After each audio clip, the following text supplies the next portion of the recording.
Dans sa correspondance avec sa nouvelle compagne Séverine, l'époux de Delphine Jubilard avait notamment fait part de ses pensées suicidaires.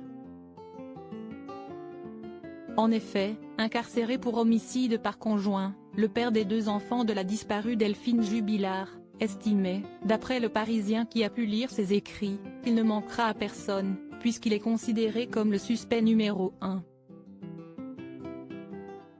Au mois de juin 2021, Cédric Jubilard a été incarcéré pour homicide par conjoint, considéré par la justice comme le suspect numéro 1 dans la disparition la nuit du 15 au 16 décembre 2020 de son épouse, l'infirmière Delphine Jubilard née au Saguel et âgée de 33 ans.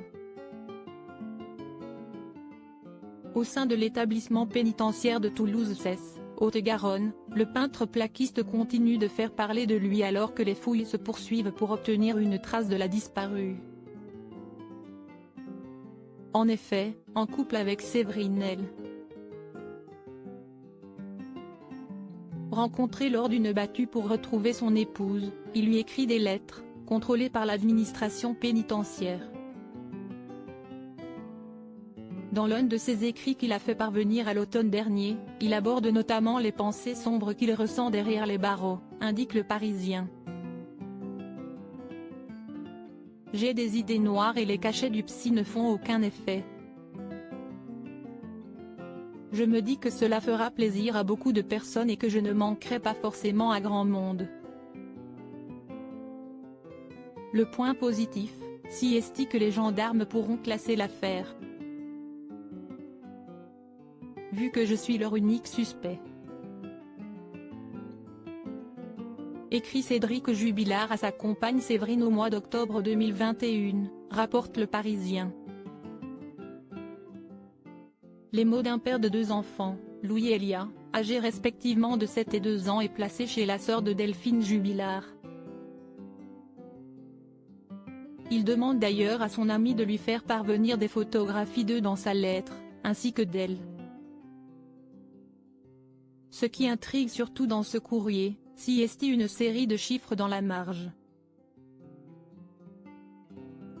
Lorsqu'il exploite cette lettre le 22 novembre, l'adjudant de la section de recherche de Toulouse détient la clé pour déchiffrer ce code secret, précise Le Parisien. Si ainsi que le gendarme se demande sur quoi il a besoin de se confier à sa compagne, sans que la justice n'ait à en connaître, précise Le Quotidien. Cette correspondance est donc à mettre en perspective avec les déclarations qu'il aurait tenues auprès de l'un de ses anciens codétenus, Marco, qui affirme que Cédric Jubilard lui a dit qu'il avait tué sa femme. Au mois de janvier 2022, Cédric Jubilard a fait part à Séverine, dans des lettres que la Dépêche a pu lire, ses regrets concernant ses déclarations faites à son ex-voisin de cellule, reconnaissant avoir été naïf et s'être fait avoir en racontant avoir enterré Delphine dans la ferme qui a brûlé. Il s'en veut des conséquences que cela a pu avoir sur sa bien-aimée, puisqu'elle a été placée en garde à vue en décembre dernier pour recel de cadavres puis relâchée faute de preuves. Depuis, la quadragénaire aurait pris ses distances avec lui. Le prochain interrogatoire de l'homme accusé d'homicide par conjointe aura lieu le 11 février. Cédric Jubilard reste présumé innocent des faits qui lui sont reprochés jusqu'au jugement définitif de cette affaire.